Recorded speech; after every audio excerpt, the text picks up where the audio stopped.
به نام خالق یکتا. سلام می کنم به همه دوستان و عزیزان. امیدوارم که هر جای این کره خاکی هستید پاینده و شاد باشید. من روژان هستم. 8 سال هست که به طور جدی یادگیری زبان انگلیسی رو دنبال می کنم.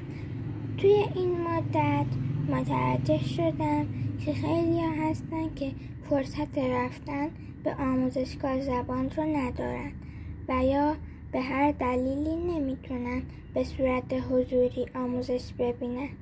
به همین خاطر من تصمیم گرفتم این چنل رو راه اندازی کنم برای آموزش زبان انگلیسی تا همه بتونن از آموزش ها استفاده کنن.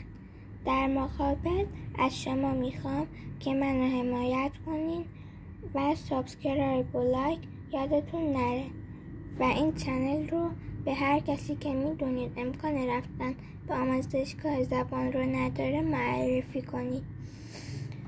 ما برای آموزش از کتاب فرست برند 1 شروع میکنیم و به مرور آموزش کتاب های بعدی رو هم براتون میذارم.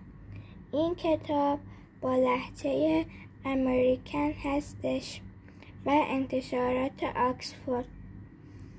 شامل 10 درس و کتاب کارش هست.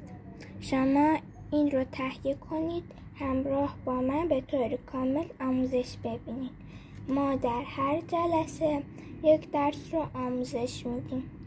در ابتدا و قبل از شروع این کتاب ما آموزش الفبای انگلیسی رو خواهیم داشت و نحوه نوشتن هر کدوم از حروف انگلیسی.